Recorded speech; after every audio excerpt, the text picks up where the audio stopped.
Halo, selamat datang kembali di kuliah II 4033 Forensik Digital. Masih bersama saya Lukman Muhammad Zagi, seorang pengajar dari Sekolah Teknik Elektro dan Informatika ITB. Hari ini kita akan mempelajari tentang intro network forensik. Dan ini kita akan melakukannya secara hands-on, di mana apa yang akan saya ajarkan ini hanya sebagai dasar saja dalam melakukan forensik di bidang networking atau jaringan.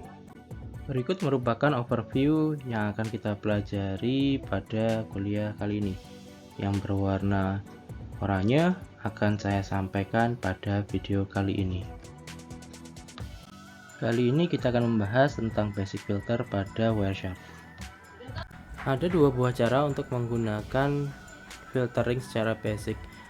Cara pertama adalah kita melakukan filtering di awal, yaitu dengan cara melakukan saya tutup dulu di sini data yang awal, kemudian kita bisa gunakan form ini atau panel ini untuk melakukan filtering di awal. Contohnya adalah ketika kita ingin melakukan filtering terhadap TCP, atau kita ingin melakukan filtering terhadap suatu IP address tertentu.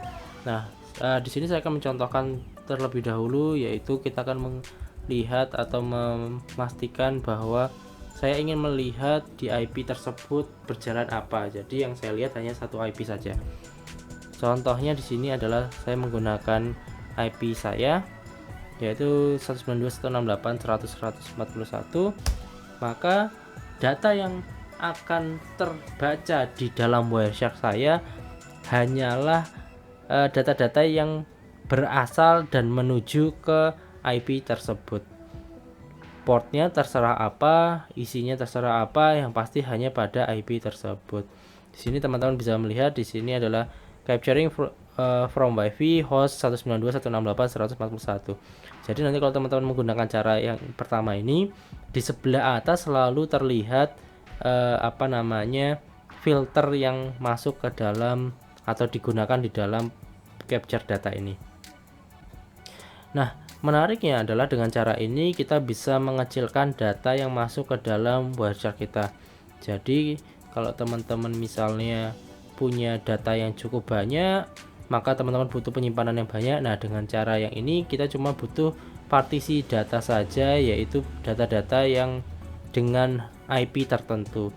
Nah, dengan adanya seperti ini, maka secara ukuran data pasti akan lebih kecil dan ketika disimpan nanti akan menjadi lebih enak. Nah, masalah yang muncul dari sini adalah ketika nanti teman-teman sudah melakukan filtering di awal, maka data-data yang tidak masuk ke dalam filter tersebut akan dihilangkan oleh Wireshark tersebut, sehingga teman-teman kalau di sini cari yang berasal dari IP dan destination yang tidak ada 192.168.100.141, maka hal ini tidak mungkin atau tidak bisa dilakukan oleh teman-teman. Jadi ada nilai plus dan ada nilai minusnya. Cara kedua adalah dengan melakukan filtering setelah teman-teman mendapatkan data. Caranya mari kita coba hilangkan data yang awal, kemudian kita hilangkan filter yang awal. Jadi kita menggunakan mode default, buka datanya. Nah, pada saat berjalannya data ini, maka teman-teman bisa perhatikan semua data masuk tidak lagi hanya pada IP host 141 tadi. Nah, bagaimana cara melakukan filtering? Saya hentikan dulu. Nah, pada apply as display filter ini teman-teman bisa menggunakan filter sesuai dengan apa yang teman-teman inginkan. Contohnya adalah di sini misalnya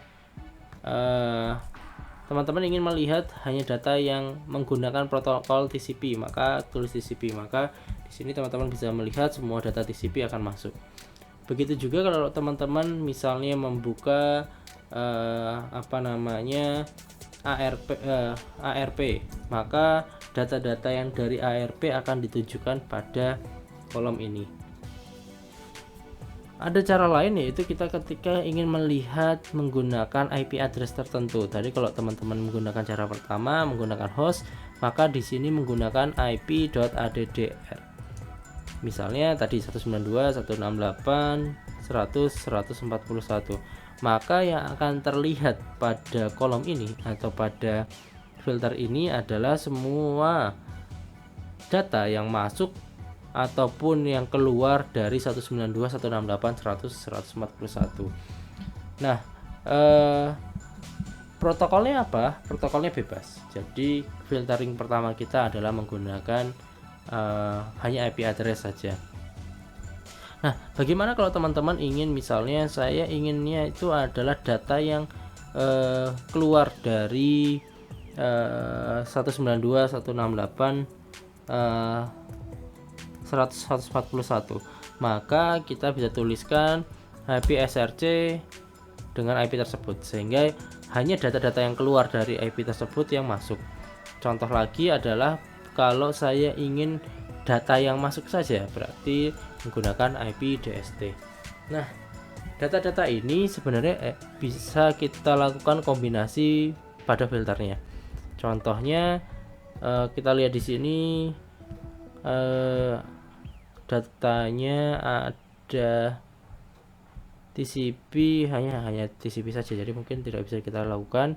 Maka misalnya saya akan menggunakan ip.addr sama dengan 192.168.100.141, terus saya akan end-kan dengan misalnya 192.168.100.255. Oh maaf, ini IP addressnya belum saya tuliskan. ip.addr sama dengan.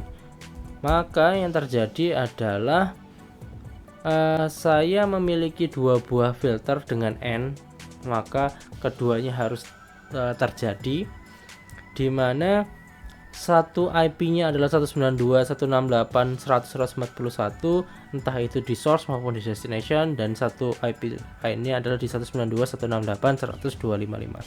Jadi teman-teman di sini bisa melakukan hal seperti ini untuk melakukan filtering. Nanti misalnya teman-teman mau bilang, oh saya mau cari yang di data tersebut dan menggunakan TCP, ya tinggal teman-teman tuliskan. Nah, di sini di kasus contoh ini tidak ada. Jadi kombinasi ini bisa teman-teman lakukan untuk menemukan filtering yang sesuai dengan apa yang teman-teman ingin cari. Nah, kalau tadi di bagian 1 ada kelemahan dan kelebihannya, maka di bagian 2 pun ini ada kelebihan dan kekurangannya.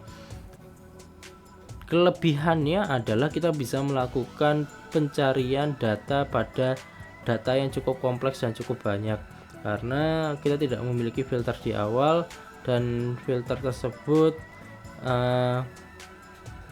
baru diberikan setelah kita mengambil data yang ada, sehingga bisa kita katakan bahwa semua data apapun yang kita ingin cari, selama dia ada di dalam network, maka bisa kita temukan. Nah, kelemahannya apa? Kelemahannya adalah datanya akan menjadi sangat besar, di mana semua data yang ada akan diambil oleh mesin kita atau di dalam Wireshark, kemudian harus disimpan. Jadi secara space atau secara penempatan, kalau mau di save itu cukup besar datanya. Terima kasih telah menonton video kali ini. Saya Lukman Muhammad Zagi undur diri dari hadapan teman-teman. Sampai jumpa di video selanjutnya. Assalamualaikum warahmatullahi wabarakatuh.